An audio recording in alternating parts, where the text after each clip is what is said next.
All right, shall we close our eyes and ask God to speak to us? கண்களை மூடி ஜெபிக்கலாம். தேவன் நம்மோடு பேசுவாராக. Dear Heavenly Father, பரலோக தகப்பனே, we thank you for the second day of this spiritual emphasis week of Faith Spark Bible College. ஆண்டவரே, Bethel விசுவாச தீப்பொறி வேதாக மக்கள் நடக்கூடிய இந்த இரண்டாம் நாளுக்காக நாங்கள் உங்களுக்கு நன்றி செலுத்துகிறோம். Even as I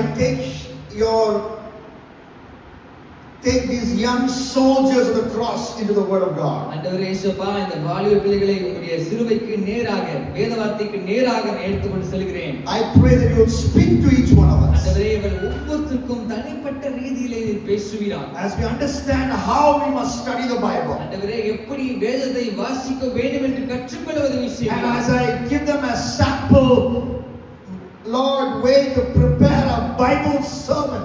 ஆண்டவரே இயேசுப்பா, எப்படி ஒரு பிரசங்கம் செய்ய வேண்டும் என்ற காரியங்களை நான் பார்க்க And போகிறேன். as I apply that same sermon on all of us here, ஆண்டவரே இயேசுப்பா, அதே வழிமுறையை நாங்கள் ஒவ்வொருத்தரும் பின்பற்றும்படி உதவி செய்வீராக. in Jesus, Lord, I pray the Holy Spirit will work. பரிசுத்த ஆவியானவரே, நீர் எங்கள் மத்தியிலே கிரியை செய்வீராக. Let there be life transformation. ஆண்டவரே இயேசுப்பா, இங்கே ஒரு மிகப்பெரிய மறுரூபத்தை தேவன் கொடுப்பீராக. May your name be glorified. உம்முடைய நாமம் மகிமைப்படுவதாக. In Jesus' name. இயேசுவின் நாமத்தில் ஜெபிக்கிறோம். Amen. Amen. Amen. You know, it was a cricket match that was played in Vizag. Vaisakh அப்படின்ற இடத்துல ஒரு கிரிக்கெட் ஆட்டம் நடந்தது. The year was 2005. அது 2005ஆம் ஆண்டிலே நடந்தது. April 5. ஏப்ரல் 5ஆம் தேதி. April 5, 2005. ஏப்ரல் 5ஆம் தேதி 2005ஆம் ஆண்டு. At that time, nobody knew this young batsman from Ranchi, Jharkhand. Ranchi ஜார்க்கண்ட்ல இருந்து வந்த இந்த ஒரு இளம் ஒரு கிரிக்கெட் பிளேயரை யாருக்கும் அவ்வளவாக தெரியாது. But April 5, 2005 changed his life. April 5ஆம் நாள் 2005ஆம் ஆண்டு அவர் வாழ்க்கையை முற்றிலுமாக தலைகீழாக மாற்றி போட்டார். I don't know whether it is true. Before this, though this man was part of the Indian 11 at that time, even flight passengers did not know who he was. India டீம்ல தான் இவரும் 11 நபர்கள் இவரும் ஒருத்தர் தான் அப்படினு சொல்லி ஃளைட்ல இருக்கிற யாருக்கும் கூட அவர் தெரியாம இருந்தாங்க. But after this match, ஆனா இந்த மேட்ச் முடிந்த பிற்பாடு till today, இன்று வரைக்கும் he is easily the most famous Indian. ஆனா இப்பொழுது பாருங்க, எல்லாருக்கும் அறிந்த ஒரு இந்தியர் அவராவார். That is MS Dhoni. அவர் தான் MS Dhoni. On April 5th, 2005, April 5ஆம் நாள் 2005ஆம் ஆண்டு the captain of the Indian cricket team, cricket டீம்ல இருக்கக்கூடிய அந்த தலைவரான MS Dhoni, he was not captain, the captain of the cricket team at that time, அந்த டைம்ல இருந்த கேப்டன் Sourav Ganguly, சௌரவ் கங்குலிங்கிறவர், he told him, today you will be batting at number 3. நீ மூன்றாவது ஆளாக நீ பேட் பண்ணணும்னு சொல்லியிருந்தார். And in that one day match against Pakistan in Vizag, அனி வைசாக்ல பாகிஸ்தானுக்கு எதிராக இந்தியா ஆடிக்கொண்டிருந்தது. Dhoni batted at number 3. Dhoni மூன்றாவது ஆளாக இறங்கினார். He made 148 runs. 148 ரன் ஒரே இடத்துல அடித்தார். He hit out 123 balls. 123 பால்ல 148 ரன் He hit அடித்தார். 4 sixes. 6 ரன் அடித்திருக்கின்றார். He announced his arrival in the world cricket. World கிரிக்கெட்டுக்குள்ள நான் வந்திருக்கிறேன் அப்படினு சொல்லி அவர் அறிமுகப்படுத்திக் கொண்டார். And after the match is over, அந்த மேட்ச் முடிந்த பிற்பாடு India beat Pakistan in this match. India பாகிஸ்தானை வீழ்த்தியது. You know, Ravi Shastri was doing the presentation. Ravi Shastri அப்படிங்கறத பிரசன்டேஷன் பண்ணி கொண்டிருந்தார். He asked Dhoni, அவர் தோனியை பார்த்து I கேட்டார், hear you drink 4 liters of milk every day. நான் கேள்விப்படுறேன் நீ ஒரு நாளைக்கு 4 லிட்டர் பால் குடிப்பியாமா அப்படின்னு கேட்டார். And Dhoni laughed it off. அவர் நல்லா சிரிச்சு சொன்னாரு. And later on in the same year, அதே வருஷத்துல in the ESPN Cricket Info, which is a world famous cricket website, ESPN அப்படிங்கிற ஒரு cricket channel, Dhoni said in an interview, அங்கே தோனி ஒரு interview கொடுக்கிறாரு. every day he drinks 1 liter of buffalo milk. ஒவ்வொரு நாளும் நான் ஒரு லிட்டர் நான் எருமை பால் நான் குடிக்கிறேன்னு சொன்னார். Today my question to you is, இன்றைக்கு உங்களுக்கான கேள்வி என்ன என்று பார்த்தால், are you drinking the milk of God's word? நீங்கள் ஒவ்வொரு நாளும் இந்த ஞான பாலாகிய தேவ வார்த்தையை பருகுகிறீர்களா? Are you rigorous and regular in drinking milk like Dhoni was in drinking literal buffalo milk? Dhoni எப்படி ஒவ்வொரு நாளும் எருமை பால் குடிச்சாரோ அதே போல நீங்கள் தேவ வார்த்தையை இடைவிடாமல் நல்ல துணிச்சலோடு கூட தீவிரமாக குடிப்பதிலே நீங்கள் ஆர்வம் காட்டுகிறீர்களா? When we look at the word of God, நாம் தேவ வார்த்தையை பார்ப்போம் என்றால் in the word of God there are so many food related pictures of the Bible.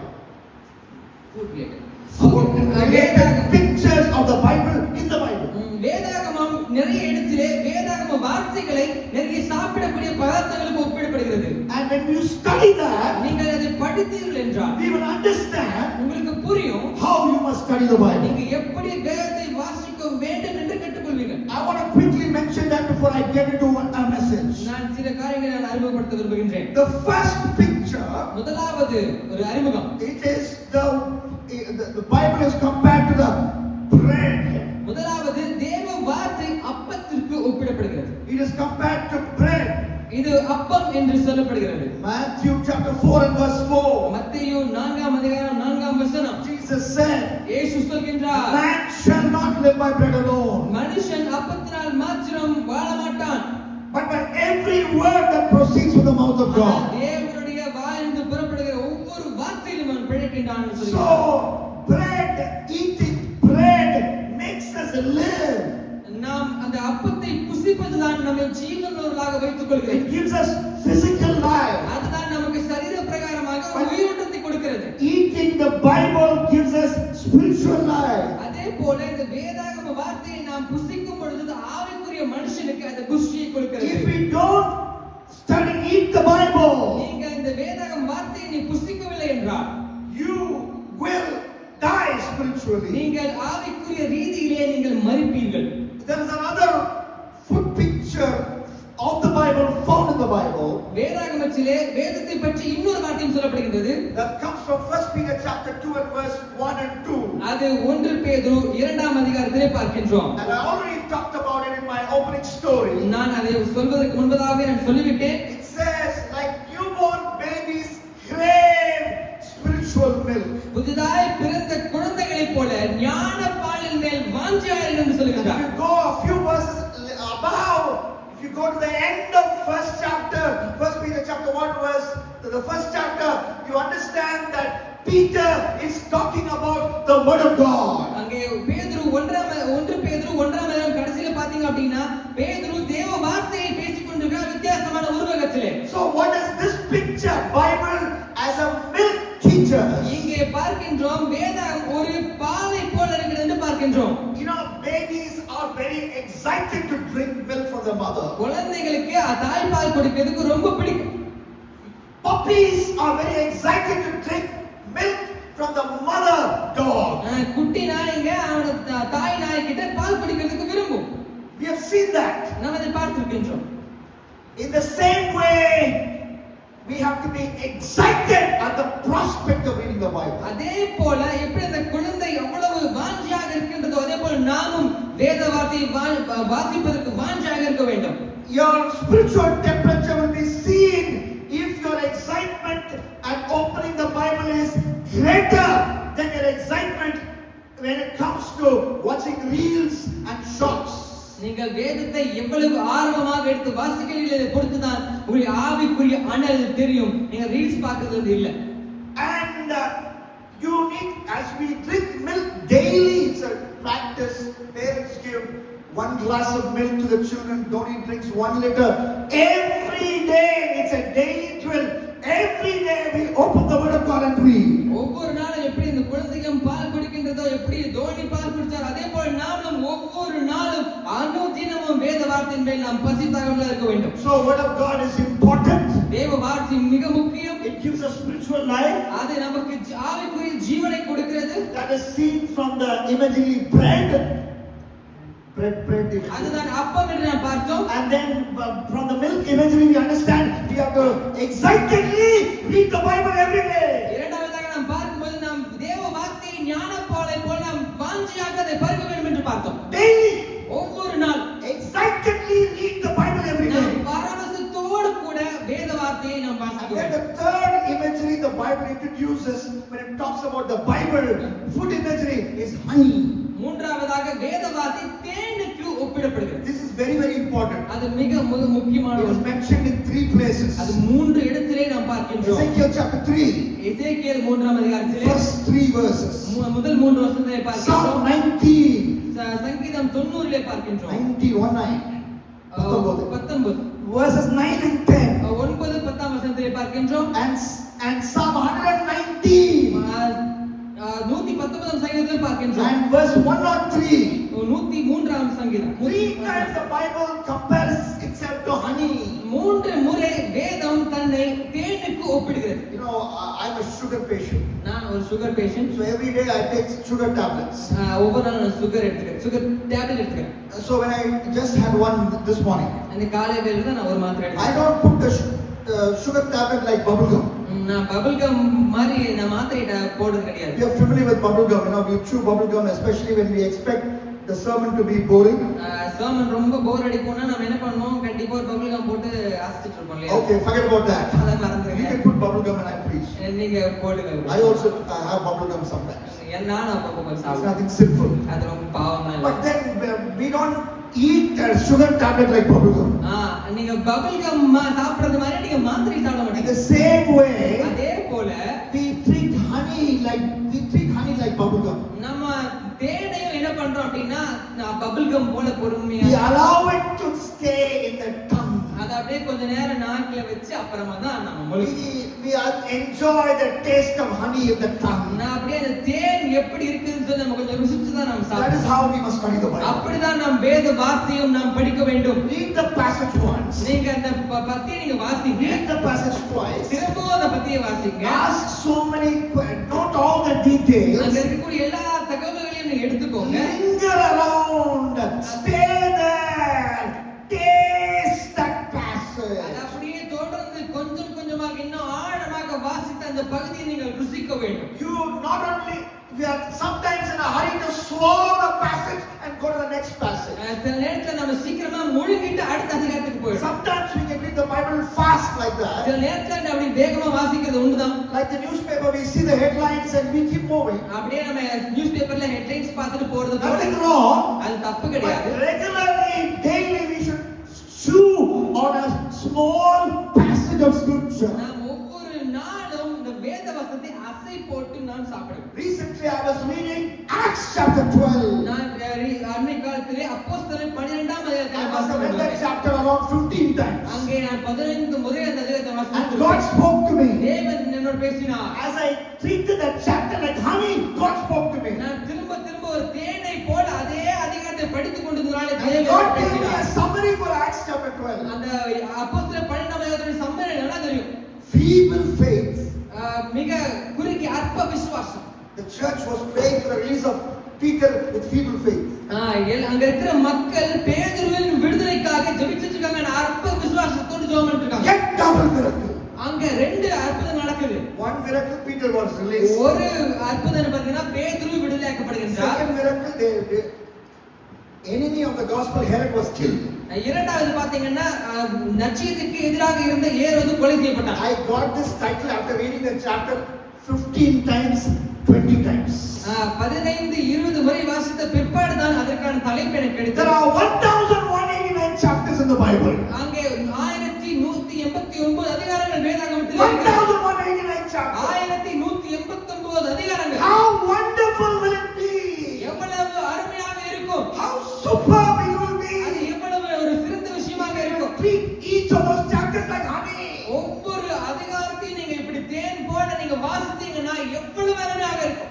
Think the original summary like that comes out from every chapter. நீங்க அப்படி ஒவ்வொரு அதிகாரத்தை நீங்க வாசிக்கும்போது அதுக்கு சம்மரி உங்களுக்கு கிடைக்கும். That is very, very important. அதுதான் மிக முக்கியமான விஷயம். Web series is not important. Web series பார்க்கிறது முக்கியம் இல்ல. But this 1189 series, studying it systematically and coming out with a original summary, that is important. 1189 அதிகாரத்தையும் படித்து அதனோட சம்மரி சொல்றது தான் மிக முக்கியமான விஷயம். That should be our life passion. அதுதான் நம்ம வாழ்க்கையின் ஒரு வாஞ்சியாக இருக்கும். Long after Bible college is over. இங்க பைபிள் காலேஜ் முடிஞ்ச பிற்பாடு கூட. And not only, so we are talking about food imageries about the Bible in the Bible. நான் முதலாவது வேதத்தை பற்றி தன்னை எப்படி பதார்த்தங்களில் ஒப்பிட்டு பார்த்து கொண்டிருக்கிறோம். Bread, Bible is important. முதலாவது அப்பம், அது நம் வாழ்க்கைக்கு மிக தேவையானது. Milk, excitedly read the Bible every day. இரண்டாவது பால், நம் ஞானம் வாஞ்சியோடு அதை நாம் பருக வேண்டும். Honey, stay in the passage till a message comes out. மூன்றாவது தேன், அதை நாம் மிகவும் ருசித்து பொறுமையாக அதை நாம் பருக வேண்டும். And the fourth thing, நான்காவது விஷயம், in Hebrews chapter 5, எபிரேயர் 5ஆம் அதிகாரத்திலே பார்க்கின்றோம். 13 to 14, 13th verse and 14th verse. 13 14. Hebrews 5, 13 and 14. எபிரேயர் 5 13 14. Bible is compared to solid food. இங்கே அந்த வேத வார்த்தை நாம் கனமான அல்லது Solid food. நல்ல கடினமான ஒரு உணவிற்கு Look ஒப்பிடப்படுகிறது. into the word of God and tell me what the Tamil Bible says. எபிரேயர் 5ஆம் அதிகாரம் Hebrews chapter 15, chapter 5, 13 and 14. பலமான ஆகாரம். Balamana agaram. What is the meaning? அதுக்கான அர்த்தம் என்ன? It takes time to digest. அதை செரிப்பதற்கு கொஞ்சம் நேரம் ஆகும். It is like hard meat. அது நல்ல ஒரு கடினமான ஒரு கறியை போல. It is not pink meat but red meat. அது நல்ல red meat. So you need so much time to cook. நிறைய சமைக்கிறதுக்கு நிறைய நேரம் And தேவைப்படும். even more time to digest. அதை செரிப்பதற்கும் அதிக நேரம் தேவைப்படும். So that is the word of God. அதுதான் வேத வார்த்தை. So when you study the word of God, நீங்க வேத வார்த்தையை படித்தீர்கள் என்று சொன்னால், as this verse says, இந்த வசனம் சொல்வது 5:13 says, 5:13 சொல்வது போல, you know the right from wrong. உங்களுக்கு சரி எது தவறு எது என்று சொல்லி தெளிவாக தெரியும். Let me give you an example. உங்களுக்கு எடுத்துக்காட்டு சொல்ல When I read விரும்புகிறேன். 2 Samuel chapter 11, 2 சாமுவேல் 11ஆம் அதிகாரத்தை when I read வாசிக்கும்போது 27, 27ஆம் வசனத்தை when I வாசிக்கும்போது, read the thing that David did displease the Lord, தாவீது செய்த காரியங்களை பார்க்கும்போது, and I looked at that verse as solid meat. அங்கே இருக்கும்போது அதை நான் பார்க்கும்போது அது எனக்கு ஒரு பலமான ஆகாரம் போல So I இருந்தது. took time to digest that. அந்த காரியத்தை நான் படித்து புரிந்து கொள்ள நான் நேரம் எடுத்துக்கொண்டேன். Then this truth came to me. அதுக்கப்புறமா அதிலிருந்து சத்தியம் எனக்கு வெளிப்பட்டது. Watching pornography is sin. அங்கேதான் எனக்கு தெரிய வந்தது ஆபாசமான படங்களை பார்ப்பது தவறு என்று சொல்லி. Because first verse in that chapter, David looks at the bath of Bathsheba. முதலாவது வசனத்தை பார்க்கின்றோம், தாவீது பத்சேபாள் குளிக்கிறதை பார்த்துட்டு இருக்காரு. 2 Samuel 11. 2 சாமுவேல் 11ஆம் Verse அதிகாரம் 27 says, the thing that David did displeased the Lord. 37வது வசனம் பார்க்கின்றோம். 27. 27ஆம் வசனம் பார்க்கின்றோம், தேவன் தாவீது செய்த விஷயத்தை தேவன் விரும்பவில்லை. So watching pornography displeases the Lord. நான் இதில்தான் கற்றுக்கொண்டேன், ஆபாசமான படங்களை பார்ப்பது தேவனுக்கு பிரியமில்லை என்று சொல்லி. So when you study the Bible, நீங்கள் வேதத்தை நீங்கள் படிக்கும்போது, you will, if you look at it as solid food, நீங்க பலமான ஆகாரத்தை போன்ற வசனங்களை you will பார்க்கும்போது, see what is wrong and what is right. அப்போ உங்களுக்கு தெளிவாக தெரியும் எது சரி எது தவறு என்று. What is wrong doctrine, what is correct எது doctrine. சரியான போதகம் எது தவறான போதகம் என்று உங்களால் நிர்ணயிக்க முடியும். Okay, how do we relate to the Bible? நாம் எப்படி வேதத்தோடு கூட சம்பந்தப்படுத்தி Relate பார்ப்பது? it as a bread. நீங்கள் ஒரு அப்பத்தை போல பார்க்க It is வேண்டும். your life. அது உங்களுக்கு ஜீவனை It is கொடுக்கிறது. important. அது உங்களுக்கு முக்கியம். Second, இரண்டாவதாக, relate as milk. அது பாலை போல இருக்கு. You are a baby. நீங்கள் ஒரு குழந்தை போல. The word of God is a milk from your mommy. வேதம் தான் உங்களுக்கான பாலை போன்று. Excitedly drink it every day, several times a day. நீங்கள் வாஞ்சையோடு அதை நீங்கள் பருக வேண்டும். ஒரு நாளைக்கு 7 முறை அது குடிங்க. You can drink it as many times in a single day. ஒரே நாள் எவ்வளவு குடிக்க முடியுமோ அவ்வளவு நீங்கள் குடிக்கலாம். And in the Bible is honey. வேதம் தேனுக்கு ஒப்பிடப்படுகிறது. Don't read it in a hurried way. Stay in the நீங்க passage. வேகமா வாசிச்சு பார்க்காம பொறுமையா Let the message jump out. அப்படியே நீங்கள் பொறுமையாக வாசிங்க, சத்தியம் வெளிப்படுவதாக. And not only why the Bible is solid meat. அதுக்கப்புறம் பலமான ஆகாரம் என்று பார்த்து It tells you what is wrong, what is right. எது சரி எது தவறு என்று வேதம் உங்களுக்கு கற்றுக் கொடுக்கிறது. And the fifth imagery, 5வது உருவகம், and that is from Jeremiah 23 and verse 9. எரேமியா 23 9ஆம் வசனம். Jeremiah 23 and verse 9. Jeremiah 23 9. Jeremiah talks about the word of God as a wine. அங்கே அவர் வேத வார்த்தையை அவர் திராட்சை ரசத்துக்கு ஒப்பிடுகின்றார். It is wine that makes them stagger. அது அப்படியே தள்ளாட வைக்கக்கூடிய ஒரு திராட்சை ரசம். It is like alcohol. அது ஒரு மதுபானத்தை போல. It is like whiskey. அது விஸ்கி மாதிரி. It is rum. ரம் மாதிரி. It is like a hard drink. அது நல்ல ஒரு கடினமான ஒரு hot drink. So he drank நீங்க குடிச்சீங்கன்னா and is walking like this. அப்படியே நல்லா தள்ளாடுற அளவுக்கு மாறிவிடும். Which means what went inside is influencing his what? உங்களுக்குள்ள எது போகுதோ அது உங்கள் வாழ்க்கையை அது தாக்கப்படுத்தும். And what went in is the influencing of the guy. அது உள்ள போயிட்டு அப்படியே ஏய் ஓய் உலக It is ஆரம்பிச்சிடும். influencing his walk. அது உங்களுடைய நடையும் It is influencing his talk. அதே போல பேச்சையும் அது மாற்றும். Influencing everything. அது உங்களுக்குள்ள இருக்கிற எல்லாவற்றையும் If தாக்கப்படுத்துகிறது. he's with a girl, he says, oh, whether girl is wife or not, he says, come here, wow. அப்படியே குடிச்சதுக்கு அப்புறமா யாரோட மனைவியா இருந்தா எனக்கு என்னவா அது It is குடிக்கும். influencing his everything. எல்லாவற்றையும் அந்த குடி அவனை That பாதிக்கும். is what the Bible should do. அதே போல வேதாகம வார்த்தையும் உங்கள் எல்லாவற்றையும் பாதிக்க வேண்டும். When you read the Bible, understand the Bible, it will should change the way you live. நீங்கள் இந்த வேத வார்த்தை படிக்கிறீர்கள் என்றால் நீங்கள் கற்றுக்கொள்ள சொன்னால் அந்த வேத வார்த்தை உங்கள் நடை உடை உங்களுடைய பாவனை எல்லாவற்றையும் தாக்கப்படுத்த If வேண்டும். you read the book of Isaiah, நீங்கள் ஏசாயா படித்தீர்கள் சொன்னால் again and again, திரும்ப the பார்க்கின்றோம். Bible comes against the sin of pride. அது வேதாகமத்திலே அது மேட்டிமை என்கிற பாவத்தை பற்றி பார்க்கின்றோம். So you will repent of all pride. நீங்கள் அது வாசிக்கும் போது எனக்குள்ளே பெருமை இருக்கின்றது, நான் மனம் திரும்ப வேண்டும் என்று கற்றுக்கொள்கிறீர்கள். You will not say my church. என்னுடைய சபை, You will not say my money. என்னுடைய பணம். You will say this is the church of the Lord Jesus. அப்படி நீங்க சொல்லாம இது தேவனுடைய சபைன்னு I'm a சொல்லுவீங்க. servant here. நான் இங்கே ஒரு வேலைக்காரன். This is the money or the resource God has made me a steward of. I'm only a caretaker of this money that has come in. உங்களுக்கு கொடுக்கப்பட்டிருக்கிற பணம் என்னுடைய பணம்னு சொல்லாம இது தேவன் கொடுத்திருக்கிற பணம், இதை நான் சரியாக செயல்படுத்தி தேவன் என்னை ஒரு உக்கிரானக்காரராக வைத்து The அறிந்து Bible will change everything about you. உங்களை பற்றி எல்லா விஷயத்தையும் வேதம் மாற்றிவிடும். As a married man, you will be romancing your wife நீங்க ஒரு கல்யாணம் பண்ணிருந்தீங்க அப்படின்னு சொன்னா நீங்க ரொமான்ஸ் பண்ணுவீங்க. because you have read the Bible. ஏனென்றால் நீங்கள் வேதத்தை Because the Bible changed you. வேதம் உங்களை மாற்றுகிறது. Because you have read 1 Samuel 1:8. 1 Samuel 1:8 You will பார்க்கிறோம். talk to your wife like Elkanah. Talk with Hannah. Hannah, why do you weep? Hannah, why don't you eat? Am I not to you like 10 sons? நாங்க Elkanah அண்ணாவிட்ட பேசுகின்றான், நீ ஏன் சாப்பிட மாட்டேங்கிற, நீ ஏன் துக்கமுகமா இருக்கிற, 10 பிள்ளைகளை காட்டில் நான் உனக்கு அதிகமானவன் சொல்கின்றான். Bible changes your marriage. வேத வார்த்தை உங்கள் வாழ்க்கையை உங்கள் திருமணத்தை மாற்றுகிறது. Bible changes everything about you. வேதம் உங்கள் எல்லா விஷயத்தையும் மாற்றுகிறது. It is like strong alcohol. அது அப்படியே மிக ஒரு கடினமான ஒரு ஸ்ட்ராங்கான ஒரு மதுபானத்தை Your போல walk changes. உங்களுடைய நடை மாறுகிறது, Your talk changes. உங்களுடைய வார்த்தை மாறுகிறது, Your behavior changes. உங்களுடைய நடத்தை மாறுகிறது. That is the Bible. அதுதான் வேதம். Hallelujah. Hallelujah.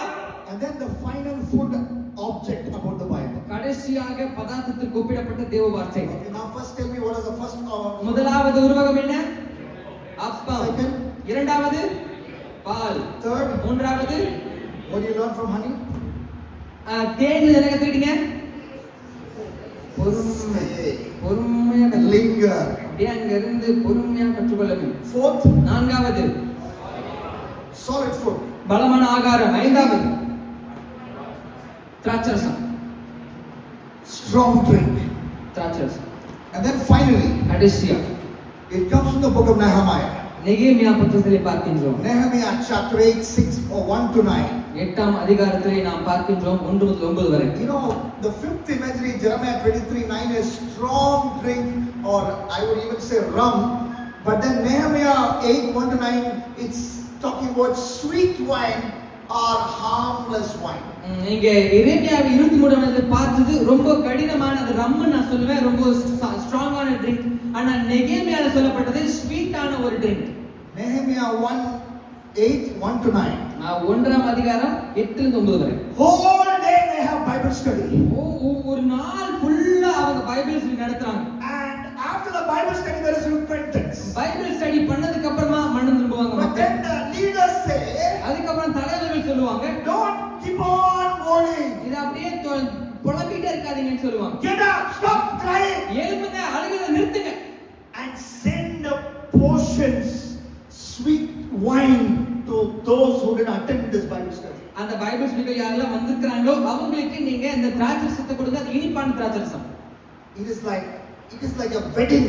Bring everyone so that they can all taste this wine that we have. எப்படி ஒரு திருமணத்துல திராட்சரசம் கொடுக்கின்றாங்களோ அந்த மாதிரி திராட்சரசம், இனிப்பான Which திராட்சரசம். means you go and serve what you have understood from the Bible with others. நீங்கள் உங்களுக்கென்று கற்றுக்கொண்ட விஷயங்களை மற்றவர்களுக்கு நீங்கள் ஊழியம் செய்யும்படிக்கு நீங்கள் புறப்பட்டு போக வேண்டும். Today, by the grace of God, I am a Bible teacher. இன்று தேவ கிருபையினால் நான் வேதத்தை நான் போதிக்கிற ஒரு போதகராக இருக்கின்றேன். By God's grace, by invitation, I preached in 20 different Indian states. இந்தியாவில் இருக்கக்கூடிய 20 வித்தியாசமான மாநிலங்களில் நான் போதகம் I செய்திருக்கிறேன். stood in 8 different nations and proclaimed God's word. 8 வித்தியாசமான நாடுகளிலே நின்று தேவ வார்த்தையை நான் பிரசங்கித்திருக்கின்றேன். And I do not know about others, but every time I go, I don't pay my ticket and go. They send me the ticket. I get onto the plane, I get onto the train and come. And I use the return ticket which the organizer has booked. I don't pay my way to go anywhere. But that means people have understood, there is something special happening when you preaches God's word, and that's because of the grace of God. நான் ஒவ்வொரு இடத்தில் நான் ஊழியத்துக்கு செல்லும் பொழுது எனக்கு tickets அவங்களே தான் புக் பண்ணி கொடுக்குறாங்க. நான் புக் பண்ணி போறது கிடையாது. நான் போய் அங்க ஊழியம் செய்து எல்லாரும் செய்து விட்டு திரும்பவுமாக அவங்க புக் பண்ணி கொடுத்த டிக்கெட் நான் திரும்ப வந்து விடுகின்றேன். அவங்க சொந்த பணத்தை செலவு பண்ணி என்னை கூப்பிடுறாங்கன்னு பாத்தீங்கன்னா ஏன் ஊழியத்துல ஏதோ ஒரு வித்தியாசமான ஒரு காரியம் இருப்பதை அவர் உணர்ந்திருக்கின்றார்கள். அது மூலமா தான் என்னை கூப்பிட்டு கொண்டிருக்கிறாங்க. I am at this place because of what I did when I was a little boy. நான் சின்ன வயசுல செய்த காரியத்தை நிமித்தமாக தான் நான் இன்று உங்கள் மத்தியில் நின்று கொண்டிருக்கின்றேன். I am 50 years old.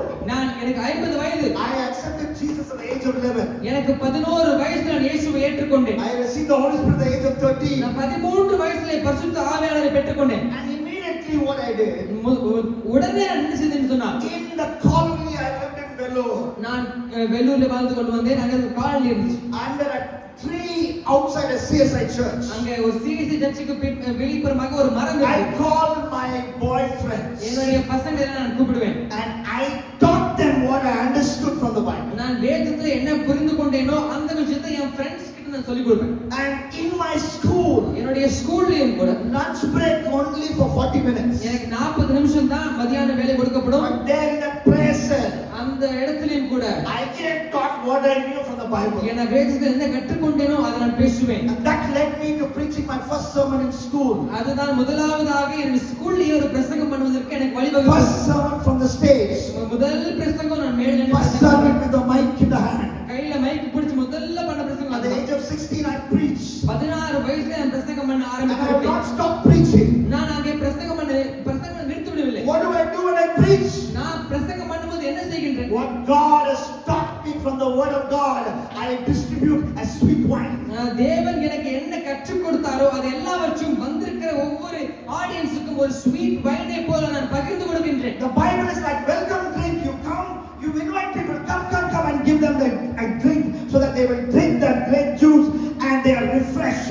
You share what you learn from the word of God. வேத வார்த்தை எப்படி பாத்தீங்கன்னா உள்ள வர ஒவ்வொருத்தருக்கும் வாங்க உள்ள வாங்க இந்த திராட்சை பருங்கனி கொடுக்கும் பொழுது அவர்கள் தங்கள் வாழ்க்கையிலே ஆறுதல் அடைவார்கள், புதுப்பிக்கப்படுவார்கள். Young people, you will graduate from this Bible college. வேதாகம கல்லூரியிலிருந்து நீங்க விடுபட்டு போகக்கூடிய graduate. Never, I say it, you will never graduate from being a student of God's word. நீங்க வேத வார்த்தையிலிருந்து எப்போதுமே நீங்க கிராஜுவேட் ஆகி போயிடவே கூடாது. Nobody is a graduate of God's word. தேவ வார்த்தையில யாருமே கிராஜுவேஷன் வாங்குறது You இல்ல. graduated from Bible college, நீங்க ஒருவேளை வேதாகம கல்லூரியிலிருந்து நீங்க கிராஜுவேட் but you ஆகலாம். are always a student of God's ஆனா word. நீங்க எப்பொழுதுமே வேத வார்த்தைக்கு ஒரு மாணாக்கர் தான். And this imageries, these food imageries will help you understand how you must study the Bible. இப்படிப்பட்ட இந்த பதார்த்த